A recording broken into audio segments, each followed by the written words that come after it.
Gozo y privilegio poder nuevamente estar acá compartiendo con ustedes el mensaje de Dios para nosotros hoy por medio de las cartas a las 7 iglesias que encontramos en Apocalipsis 2 y 3, los capítulos 2 y 3. Desde la entrada del pecado, toda comunicación con el cielo y la tierra ha sido por medio de Cristo. ¿Cuál es entonces nuestra más urgente necesidad?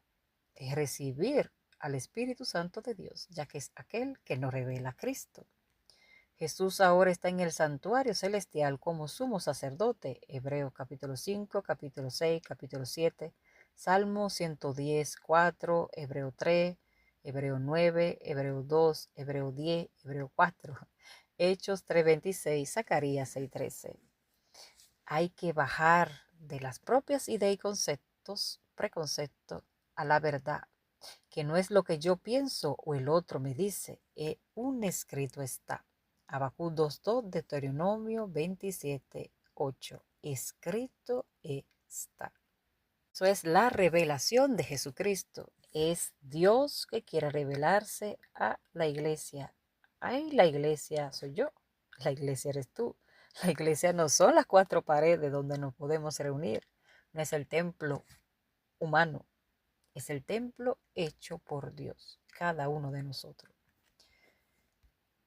Vamos entonces a ver lo que nos dice el mensaje a la primera iglesia en Éfesos. Hemos dicho que representa no solamente el lugar donde estaban ubicados en aquello tiempo, sino también periodo histórico hasta llegar a nuestros días.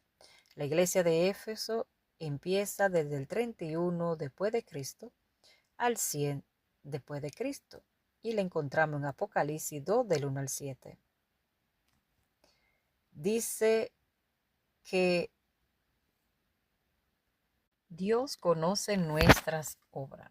Aquí Él se presenta como aquel que tiene las 7 estrellas en su diestra y que camina en medio de los 7 candelabros de oro. Y es interesante porque quisiera que al escuchar los audios, cada uno pueda leer, leer, leer y orar.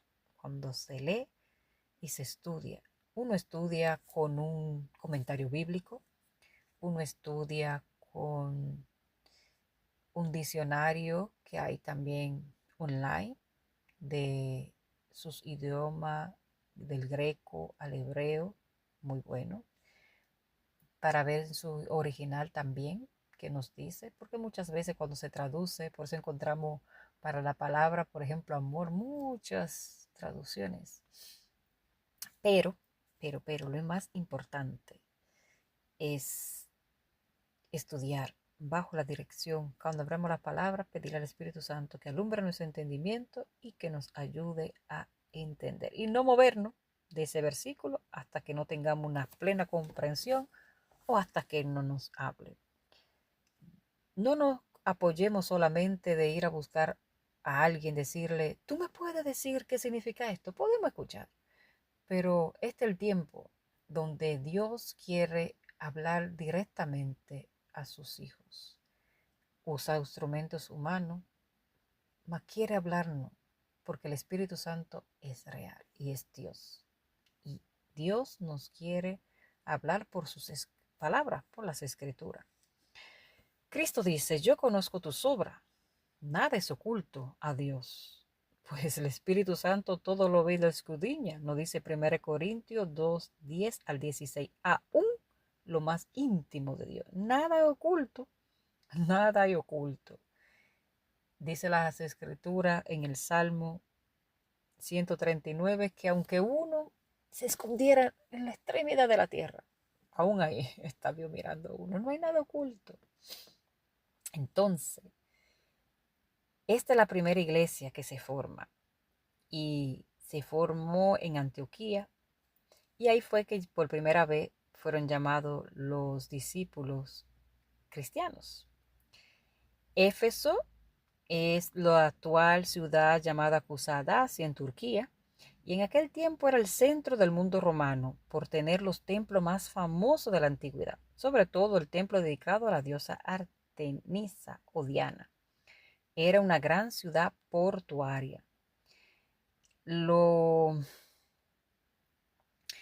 primera iglesia apostólica tenía un gran trabajo y una fe viva. Fue expandida por causa de la persecución, pero en unos 70 años sin internet, sin celular, sin los medios de comunicación avanzados como hoy lo tenemos nuevamente, el Evangelio en unos 70 años se expandió fuera del Imperio Romano, bajo la dirección del Espíritu Santo, que fue aquel que Jesús dejó aquí en la tierra.